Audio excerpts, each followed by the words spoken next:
Hello അസ്സലാമു അലൈക്കും നമസ്കാരം. അപ്പോൾ ഇന്ന് വന്നിട്ടുള്ളത് ഒരു പഴയ ഒരു സ്നാക്കിൻ്റെ റെസിപ്പി ആയിട്ടാണ്. പഴയതെന്ന് പറയാൻ പറ്റില്ല, ഇപ്പോഴും എല്ലാ സൽക്കാരങ്ങളിലും നോമ്പ് തുറയിലൊക്കെ മെയിനായിട്ടുള്ള ഇറച്ചിപ്പത്തിലാണ് കാണിക്കാൻ പോകുന്നത്.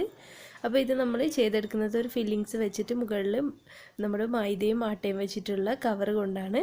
അപ്പോൾ ഇത് നല്ല ടേസ്റ്റി ആയിട്ടുള്ളൊരു സ്നാക്ക് തന്നെയാണ്. ചെയ്യാത്തവരുണ്ടെങ്കിൽ ഒന്ന് ചെയ്ത് നോക്കുക.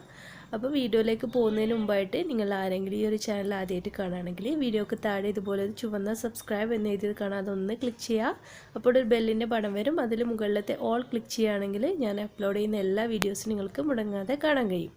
അപ്പോൾ ഞാനിവിടെ ബീഫ് വെച്ചിട്ടാണ് ചെയ്യുന്നത്. അപ്പോൾ വേവിച്ച് വെച്ച ബീഫ് ഉണ്ടായിരുന്നു, അത് ഞാനിവിടെ ഒരു കപ്പ് എടുത്തിട്ടുണ്ട്. അപ്പോൾ ചിക്കൻ വെച്ചിട്ടൊക്കെ ചെയ്യാം, ബീഫായിരിക്കും കുറച്ചുകൂടി കൂടുതൽ ടേസ്റ്റ്.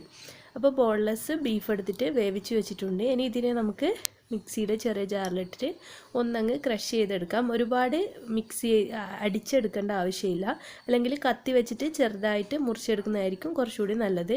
ഞാനിപ്പോൾ മിക്സിയുടെ ചെറിയ ജാറിൽ ഇതുപോലെ ഒന്നങ്ങ് ക്രഷ് ചെയ്തെടുത്തിട്ടുണ്ട്.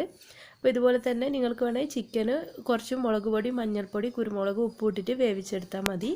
അപ്പോൾ നമുക്കിതൊരു സൈഡിലേക്ക് മാറ്റി വെക്കാം. അപ്പോൾ ഇനി ഇതിൻ്റെ ആ ഒരു കവറിന് വേണ്ടിയിട്ട് ഞാനിവിടെ മൈദമാവ് എടുത്തിട്ടുണ്ട്, 1.5 കപ്പോളം.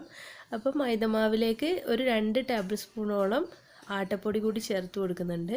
അപ്പോൾ മൈദമാവ് വെച്ച് മാത്രം ചെയ്യുകയാണെങ്കിൽ നമ്മുടെ ഇറച്ചിപ്പത്തിരി അത്രക്കങ്ങ് സോഫ്റ്റ് ഉണ്ടാവില്ല. അത് തണുത്ത് കഴിയുമ്പോൾ നമുക്ക് വലിച്ചാൽ പൊട്ടാത്ത ആ ഒരു രീതിയായിരിക്കും. അപ്പോൾ അതിലേക്ക് ആവശ്യത്തിനുള്ള ഉപ്പും ഒരല്പം ഓയിലും കൂട്ടി ഒഴിച്ചിട്ട് നന്നായിട്ട് മിക്സ് ചെയ്തിട്ട് കുറച്ച് വെള്ളം ഒഴിച്ചിട്ടൊന്ന് കുഴച്ചെടുക്കുകയാണ്. നമ്മൾ കുഴക്കുമ്പോൾ കുറച്ച് വെള്ളം ചേർക്കുക. ഒരുപാട് ലൂസാകാനും പാടില്ല, അതുപോലെ ടൈറ്റ് ആവാനും പാടില്ല. ചപ്പാത്തി മാവിൻ്റെ ആ ഒരു രീതിക്ക് നന്നായിട്ടൊന്ന് കുഴച്ചെടുത്താൽ മതി. അതുപോലെ തന്നെ ഞാനിപ്പോൾ കാണിക്കുന്നത് ഒരു 35 മുതൽ 40 വരെ ഇറച്ചിപ്പത്തിൽ നമുക്ക് തയ്യാറാക്കിയെടുക്കാൻ പറ്റുന്ന ഒരു മെഷർമെൻറ്റാണ് കാണിക്കുന്നത്, ഫില്ലിങ്സും കാര്യങ്ങളൊക്കെ. അപ്പോൾ നിങ്ങൾക്ക് ഇതിൻ്റെ പകുതി വേണമെന്നാണെങ്കിൽ അങ്ങനെ എടുത്തിട്ട് ചെയ്തെടുക്കാവുന്നതാണ്. ഇപ്പം ഞാൻ നല്ലപോലെ മാവ് ഇവിടെ കുഴച്ച് റെഡിയാക്കി വെച്ചിട്ടുണ്ട്. അപ്പോൾ ഇനി ഇത് റെസ്റ്റ് ചെയ്യാനായിട്ട് അവിടെ മാറ്റി വെക്കാം. ആ ഒരു ടൈമിൽ നമുക്ക് ഇതിന് വേണ്ടിയിട്ടുള്ള ഫില്ലിങ്സ് തയ്യാറാക്കാം. അതിനായിട്ട് ഞാനിവിടെ 4 വലിയ സവാള എടുത്തിട്ടുണ്ട്, 2 പച്ചമുളക് എടുത്തിട്ടുണ്ട്. പച്ചമുളക് നല്ല എരിവുള്ളത് കൊണ്ടാണ് 2 എടുത്തിട്ടുള്ളത്. ഇനി ഒരു വലിയൊരു പാൻ വെച്ചിട്ട് അതിലേക്ക് ഒരു 2.5 ടേബിൾ സ്പൂണോളം വെളിച്ചെണ്ണ ഒഴിച്ച് കൊടുക്കുകയാണ്. വെളിച്ചെണ്ണ ഒന്നങ്ങ് ചൂടായി വരുമ്പോൾ നമുക്ക് അതിലേക്ക് കറിവേപ്പില ചേർത്ത് കൊടുക്കാം. ചെറുതായി അരിഞ്ഞെടുത്തിരിക്കുന്ന കുറച്ച് കറിവേപ്പില ചേർത്ത് കൊടുക്കുകയാണ്. കറിവേപ്പില ഒന്ന് മൂത്ത് വരുമ്പോൾ നേരത്തെ എടുത്ത് വെച്ചിരിക്കുന്ന സവാള ചെറിയതായിട്ട് അരിഞ്ഞെടുത്തിട്ടുണ്ട്, അതുകൂടി ചേർത്ത് കൊടുക്കാം. അപ്പോൾ നീളത്തിലല്ല അരിയേണ്ടത്, ഇതുപോലുള്ള ചെറിയ പീസായിട്ട് വേണം അരിഞ്ഞെടുക്കാനായിട്ട്. അപ്പോൾ സവാള പെട്ടെന്ന് വഴണ്ട് വരാനായിട്ട് ഞാൻ ഒരല്പം ഉപ്പ് കൂടി ചേർത്തിട്ട് നന്നായിട്ടൊന്ന് ഇളക്കി കൊടുക്കാം. ഇത് നമ്മൾ നന്നായിട്ട് തന്നെ സവാള വഴറ്റി കൊടുക്കണം, അല്ലെങ്കിൽ നമ്മുടെ ഫില്ലിങ്സിനൊരു മധുരമായിരിക്കും ഈ സവാളയുടെ. അതുകൊണ്ട് തന്നെ നല്ലതുപോലെ വഴറ്റിയെടുക്കാനായിട്ട് ശ്രദ്ധിക്കുക. അത് കുറച്ച് ടൈം എടുത്ത് തന്നെ ചെയ്യുക. അപ്പോൾ ലോ ഫ്ലെയിമിൽ വെച്ച് വഴറ്റിയെടുത്താൽ മതി. ഇങ്ങനെ നമ്മൾ ഫില്ലിങ്സ് ഉണ്ടാക്കിയിട്ട് ഫ്രിഡ്ജിൽ വെച്ചിട്ട് നമുക്ക് ഒരാഴ്ച വരെയൊക്കെ യൂസ് ചെയ്യാനും പറ്റും. അപ്പോൾ ഇപ്പോൾ ഏകദേശം ഒന്ന് ട്രാൻസ്പെറൻ്റായി, അതായത് സവാള പകുതിയോളം ഒന്ന് വഴണ്ട് വന്നിട്ടുണ്ട്. ആ ഒരു ടൈമിൽ ഞാനിവിടെ പച്ചമുളക് ചെറുതായി അരിഞ്ഞത് ചേർത്ത് കൊടുക്കുകയാണ്. അതുപോലെ 1 ടേബിൾ സ്പൂണോളം ജിഞ്ചർ ഗാർലിക് പേസ്റ്റ് ഇട്ട് കൊടുക്കാം. അപ്പോൾ ജിഞ്ചർ ഗാർലിക് പേസ്റ്റ് ഞാൻ വീട്ടിൽ തന്നെ ഉണ്ടാക്കിയെടുത്തിട്ടുള്ളതാണ്. അതിൻ്റെ വീഡിയോ ഞാൻ മുന്നേ അപ്ലോഡ് ചെയ്തിട്ടുണ്ട്. നമുക്ക് 1 മാസം വരെയൊക്കെ ഇതിങ്ങനെ സ്റ്റോർ ചെയ്ത് വെക്കാനായിട്ട് പറ്റും. നല്ല ഫ്ലേവറോട് കൂടി തന്നെ 1 മാസം വരെയൊക്കെ നമുക്ക് സ്റ്റോർ ചെയ്യാം. അപ്പോൾ അതിൻ്റെ ലിങ്ക് ഞാൻ ഡിസ്ക്രിപ്ഷൻ ബോക്സിൽ കൊടുക്കുന്നുണ്ട്, കാണാത്തവരുണ്ടെങ്കിൽ ഒന്ന് ചെക്ക് ചെയ്ത് നോക്കിയാൽ മതി. ഇനി കുറച്ച് സമയം കൂടി നന്നായിട്ടൊന്ന് വഴറ്റിയതിന് ശേഷം ഇതിലേക്കുള്ള മസാലപ്പൊടികളൊക്കെ ചേർത്ത് കൊടുക്കണം. അതായത് ഒരു 1/4 ടീസ്പൂണോളം മഞ്ഞൾപ്പൊടി ചേർക്കുന്നുണ്ട്. അതുപോലെ തന്നെ ഒരു 1/2 ടീസ്പൂണ് മുളക് പൊടി കൂടി ചേർത്ത് കൊടുക്കാം. നമ്മൾ ചിക്കന് അതുപോലെ ബീഫൊക്കെ വേവിക്കുന്ന ടൈമിൽ മുളക് പൊടി, മഞ്ഞൾപ്പൊടിയൊക്കെ ചേർത്തതുകൊണ്ട് ഒരുപാട് മസാലപ്പൊടികളൊന്നും ഈ ഒരു സവാളിലേക്ക് ചേർക്കേണ്ട ആവശ്യമില്ല.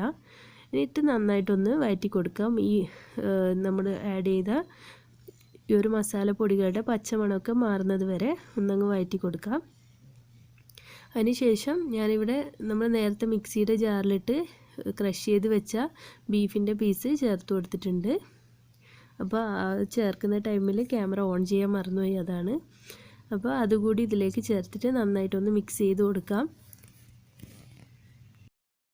ഇങ്ങനെ ഒരു 1-2 മിനിറ്റ് അങ്ങ് മിക്സ് ചെയ്തതിന് ശേഷം നമുക്ക് ഫ്ലെയിം ഓഫ് ചെയ്യാം.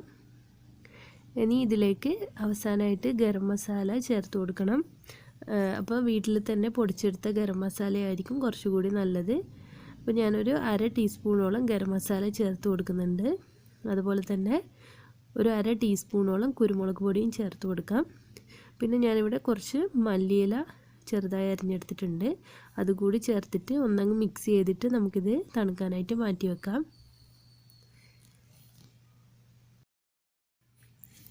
ഇനി നമുക്ക് നേരത്തെ നമ്മൾ കുഴച്ച് വെച്ചിരിക്കുന്ന ആ ഒരു മൈദമാവ് ചെറിയ ചെറിയ ബോൾസ് ആക്കിയിട്ട് എടുക്കാം. ഇനി നമുക്ക് ഇതിനെ ഒന്ന് പരത്തിയെടുക്കണം. ഓരോ ബോൾസും ഇതുപോലെ പരത്തിയെടുക്കാം. അപ്പോൾ ചപ്പാത്തി പരത്തുന്നതിനേക്കാളും കുറച്ചുകൂടി തിന്നായിട്ട് വേണം, അതായത് നമ്മൾ നെയ്സായിട്ട് വേണം പരത്തിയെടുക്കാനായിട്ട്. അല്ലെങ്കിൽ നമ്മുടെ ഇറച്ചിപ്പത്തിൽ നല്ല കട്ടിയായിരിക്കും. നമ്മൾ ചുട്ട് അത് തണുത്ത് വരുമ്പോഴൊക്കെ നല്ല കട്ടിയായിരിക്കും. അതുകൊണ്ട് മാക്സിമം നമ്മൾ നെയ്സാക്കിയിട്ട് പരത്താനായിട്ട് ശ്രദ്ധിക്കുക. ഇനി നമുക്കിതിൽ ഫില്ലിങ്സ് വെച്ച് കൊടുക്കണം. കണ്ടില്ലേ, ഈ ഒരു തിക്നെസ്സിലാണ് പരത്തിയെടുത്തത്. ഇനി ഫില്ലിങ്സ് വെച്ച് കൊടുക്കാം. അപ്പോൾ ഫില്ലിങ്സ് ഇവിടെ തണുത്ത് വന്നിട്ടുണ്ട്.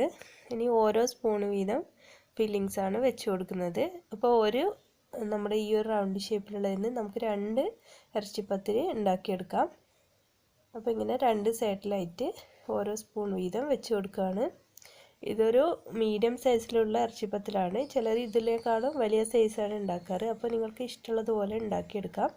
ഇതുപോലെ ഒന്ന് മടക്കിയെടുക്കാം. എന്നിട്ട് സൈഡ്സൊക്കെ നന്നായിട്ട് കൈയുടെ നമ്മുടെ ഈ ഒരു വിരൽ വെച്ചിട്ട് ഇങ്ങനെ പ്രസ് ചെയ്ത് കൊടുക്കുക. അപ്പോൾ ഇതിങ്ങനെ നന്നായിട്ട് പ്രസ്സായി നിന്നിട്ടില്ലെങ്കിൽ നമ്മൾ എണ്ണയിലിടുന്ന ടൈമിൽ ഇത് എണ്ണ കുടിക്കാനുള്ള ചാൻസ് ഉണ്ട്. ഇതിൻ്റെ അകത്തൊക്കെ എണ്ണ കയറും. അതുകൊണ്ട് ഈ ഒരു സ്റ്റെപ്പ് നല്ല കെയർഫുള്ളായിട്ട് ചെയ്യുക. എന്നിട്ട് ഇതുപോലുള്ള ഇറച്ചിപ്പത്തിൻ്റെ കട്ടർ വാങ്ങിക്കാനായിട്ട് കിട്ടും. അല്ലെങ്കിൽ പിസ്സ കട്ടർ വെച്ചിട്ടോ കത്തി വെച്ചിട്ടോ ഫോർക്ക് വെച്ചിട്ട് പ്രസ് ചെയ്ത് കൊടുത്താലും മതി. അങ്ങനെയും ചെയ്തെടുക്കാം. പണ്ടുള്ളവരൊക്കെ ആണെങ്കിൽ കൈ വെച്ചിങ്ങനെ മടഞ്ഞെടുക്കുന്ന രീതിയിലായിരുന്നു ചെയ്തുകൊണ്ടിരുന്നത്. അപ്പോൾ ഇത് നമുക്കിനി ഒരു പാത്രത്തിലേക്ക് മാറ്റി വെക്കാം. അല്ലെങ്കിൽ ഒരു പേപ്പറിലോ അങ്ങനെ മാറ്റി വെക്കുന്ന ടൈമിൽ നമ്മൾ കുറച്ച് മൈദപ്പൊടി തൂകിയിട്ട് വേണം വെച്ച് കൊടുക്കാനായിട്ട്. അല്ലെങ്കിൽ നമ്മുടെ ഇറച്ചിപ്പത്തിൽ ഈ ഒരു പ്ലേറ്റിൽ ഒട്ടിപ്പിടിക്കാനുള്ള ചാൻസ് ഉണ്ട്, അങ്ങനെ പൊട്ടിപ്പോവും. അതുകൊണ്ട് ഒരല്പം മൈദപ്പൊടി വിതറിയതിന് ശേഷം നമുക്ക് ഇതിലേക്ക് വെച്ച് കൊടുക്കാം. ഇനി നേരത്തെ ചെയ്തതുപോലെ തന്നെ അടുത്തത് കൂടി ചെയ്തെടുക്കുകയാണ്. അങ്ങനെ ഓരോ ബോൾസും നമുക്ക് ഇറച്ചിപ്പത്തിലാക്കി എടുക്കാം. അപ്പം ഞാൻ ബാക്കിയുള്ളത് കൂടി ഇതുപോലെ ഒന്ന് പരത്തിയിട്ട് എടുക്കുകയാണ്. അപ്പോൾ ഒരുപാട് ഫില്ലിങ്സ് കുത്തി നിറച്ച് നമ്മൾ ഇതിലേക്ക് കയറ്റി കൊടുത്താലും പൊട്ടിപ്പോകാനുള്ള ചാൻസ് ഉണ്ട്. അപ്പം ഞാനിവിടെ കുറച്ച് ചെയ്തെടുത്തിട്ടുണ്ട്. ഇനി നമുക്ക് നന്നായി ചൂടായിട്ടുള്ള എണ്ണയിലേക്ക് ഇട്ടിട്ടൊന്ന് ഫ്രൈ ചെയ്തെടുക്കാം. ഒരുപാട് ടൈമൊന്നും എടുക്കില്ല ഇത് ഫ്രൈ ആയി വരാൻ. നമുക്കൊരു ലൈറ്റ് ഗോൾഡൻ ഷെയ്ഡ് ആകുമ്പോൾ ഇത് എണ്ണയിൽ നിന്നും മാറ്റാവുന്നതാണ്. അപ്പോൾ ആദ്യം ഒന്ന് ഹൈ ഫ്ലെയിമിൽ വെച്ചിട്ട് പിന്നെ മീഡിയം ഫ്ലെയിമിൽ വെച്ചിട്ട് ചെയ്തെടുത്താൽ മതി. 2 സൈഡും ഒരു ഗോൾഡൻ കളറാകുമ്പോൾ നമുക്ക് എണ്ണയിൽ നിന്ന് മാറ്റാം. അപ്പോൾ 2 സൈഡും ഈ ഒരു കളറായാൽ നമുക്ക് എണ്ണയിൽ നിന്ന് കോരി മാറ്റാം. അപ്പോൾ ഇതിങ്ങനെ ചൂടോട് കൂടി കഴിക്കുമ്പോൾ ഈ ഒരു പൊങ്ങി കിടക്കുന്ന രീതിയിൽ തന്നെയായിരിക്കും ഉണ്ടാവുക. ഇത് തണുത്ത് കഴിയുമ്പോൾ ഇത് ഈ ഒരു പൊങ്ങിക്കിടക്കുന്നത് നമ്മുടെ ഭൂരിയൊക്കെ ഇല്ലേ അതുപോലെ താഴ്ന്നു പോവും. എന്നാലും നല്ല ടേസ്റ്റ് തന്നെയാണ് തണുത്തിട്ട് കഴിക്കാനായാലും ചൂടോടെ കഴിക്കാനായാലും. അപ്പോൾ ഇതെല്ലാവരും എന്നല്ല അറിയാത്തവരുണ്ടെങ്കിൽ ഒന്ന് ട്രൈ ചെയ്ത് നോക്കുക. ഒരുപാട് പേർക്ക് അറിയാവുന്നതായിരിക്കും. അപ്പോൾ അറിയാത്തവർക്ക് വേണ്ടിയിട്ടാണ് ഷെയർ ചെയ്തിട്ടുള്ളത്.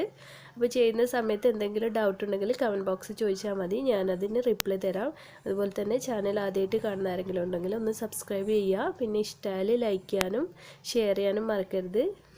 അതുപോലെ തന്നെ പ്രീവിയസ് വീഡിയോസൊക്കെ കാണാനും മറക്കരുത്. അപ്പോൾ ഇനി മറ്റൊരു നല്ലൊരു വീഡിയോ ആയിട്ട് വരുമ്പോഴേക്കും താങ്ക്